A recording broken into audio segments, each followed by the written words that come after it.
Hi friends, welcome to our channel. ఈరోజు మన ఛానల్లో ఎంతో హెల్దీకరమైన కోకోనట్ లడ్డూల్ని చూపించబోతున్నామండి. ఇలా కొబ్బరి లడ్డూలు కనుక చేసి మనం రోజుకొకటి తీసుకున్నట్లయితే హెల్త్కి చాలా బెనిఫిట్స్ ఉంటాయి. మనకి తెలిసినవి కొన్ని, తెలియనివి కొబ్బరిలో చాలా బెనిఫిట్స్ అనేవి ఉంటాయి. సో లేట్ చేయకుండా మనం ఎంతో రుచికరమైన ఈ కొబ్బరి లడ్డూల్ని ఎలా చేయాలో చూసేద్దాము వీడియోలోకి వెళ్ళి. దీనికోసం అయితే నేను ఇలా పచ్చి కొబ్బరిని తీసుకుంటున్నాను ఫ్రెండ్స్. ఇలా కొబ్బరిని తీసుకొని దీని మీద ఉన్న పొట్టంతా ఇలా క్లీన్ చేసి తీసుకోవాలి. క్లీన్ చేసుకోవడం వలన చిన్నపిల్లలకు చేసి పెడుతున్నట్లయితే దగ్గు జలుబు అనేది ఏమీ రాకుండా మనకి హెల్త్కి ఎన్నో బెనిఫిట్స్ అనేవి ఉంటాయి. అందుకే పైన ఉన్న పొట్టంతా తీసి ఇలా ఒక స్లైడర్తో తురుముకొని తీసుకోవాలి. సో కంప్లీట్గా ఇలా కొబ్బరి తురుముకొని తీసుకోవాలి. ఇలా తురుముకున్న తురుముని ఒక ప్లేట్ తీసుకొని ప్లేట్లోకి యాడ్ చేసి పక్కన పెట్టేసుకోవాలి. స్టవ్ మీద ఒక కడాయి పెట్టుకొని దీంట్లో నేనైతే 100 గ్రామ్స్ వరకు బెల్లాన్ని వాడుతున్నాను. బెల్లంలో కొన్ని వాటర్ అనేది యాడ్ చేసుకొని పూర్తిగా కరగపెట్టుకొని తీసుకోవాలి.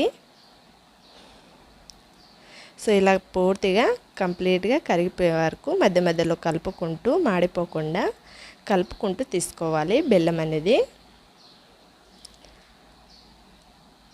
ఇలా మధ్య మధ్యలో కలుపుకుంటూ మనకి పర్ఫెక్ట్ క్వాంటిటీ వచ్చేంత వరకు బెల్లాన్ని కలుపుకుంటూ తీసుకోవాలి. ఈ బెల్లం అనేది పాకం ఇలా తీగ పాకం వచ్చేంత వరకు తీసుకోవాలి ఫ్రెండ్స్. ఇలా ఉండలా చుడితే ఇలా ఉండలా అయిపోవాలి. అయితే మనకి పాకం అనేది పర్ఫెక్ట్గా వచ్చినట్లు. మీకు ఇలా తెలియకపోతే కొన్ని వాటర్లో ఇలా డ్రాప్ వేసినట్లయితే మనకి ఉండలా వస్తుంది. పాకం అనేది పర్ఫెక్ట్గా తెలిసిపోతుంది. సో దీంట్లోకి మనం ముందుగా తురిమి పెట్టుకున్న కొబ్బరిని యాడ్ చేసుకోవాలి.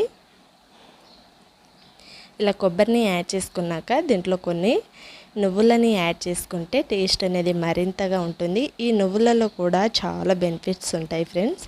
యాడ్ చేసుకొని తిన్నట్లయితే చాలా బాగుంటుంది. అందుకోసం నేనైతే 1 కప్ నువ్వులని తీసుకుంటున్నాను. నువ్వులు యాడ్ చేయడం మీకు ఇష్టం లేకపోతే స్కిప్ చేయొచ్చు, కానీ నువ్వులు యాడ్ చేసి చేయడం వలన హెల్తీగా ఉండొచ్చు. దీంట్లో 1/2 కప్ వరకు జీడిపప్పు పలుగుని తీసుకుంటున్నాను. మీరు కావాలంటే ఈ జీడిపప్పు పలుగుని కాసేపు నేతిలో ఫ్రై చేసి కూడా తీసుకోవచ్చు. సో ఇలా కంప్లీట్గా యాడ్ చేసుకున్నాక మనకి కొంచెం దగ్గర పడేంత వరకు దీన్ని ఇలా ప్రిపేర్ చేసుకొని స్టవ్ ఆఫ్ చేసుకొని కొంచెం నార్మల్గా చల్లారుతున్నప్పుడు కొంచెం గోరువెచ్చగా ఉన్నప్పుడు లడ్డూలను చుట్టుకుంటే పర్ఫెక్ట్గా వచ్చేస్తుంది ఫ్రెండ్స్. కొంచెం గోరువెచ్చగా ఉన్నప్పుడు లడ్డుని ఇలా చుట్టుకొని తీసుకోండి. లడ్డు అనేది పర్ఫెక్ట్గా వచ్చేస్తుంది. సో ఇలా ఒకటిగా మనకి ఎన్ని కావాలంటే అన్నీ ఇలా లడ్డుల్లా చుట్టుకొని తీసుకోవాలి.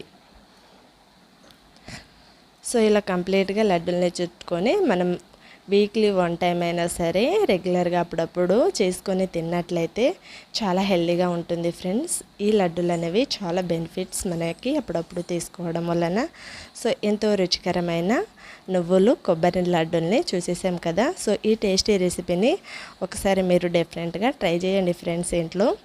మీరు ట్రై చేశాక మీకు ఎలా కుదిరిందో నాతో ఒకసారి కామెంట్ సెక్షన్లో షేర్ చేయడం మాత్రం మర్చిపోకండి. ఇలాంటి మరిన్ని టేస్టీ రెసిపీస్ కోసం మన ఛానల్ని తప్పకుండా సబ్స్క్రైబ్ చేసుకోండి. వీడియో నచ్చితే ఒక లైక్ చేయండి. మీ ఫ్రెండ్స్కి రిలేటివ్స్కి షేర్ చేయండి friends. Thank you for watching.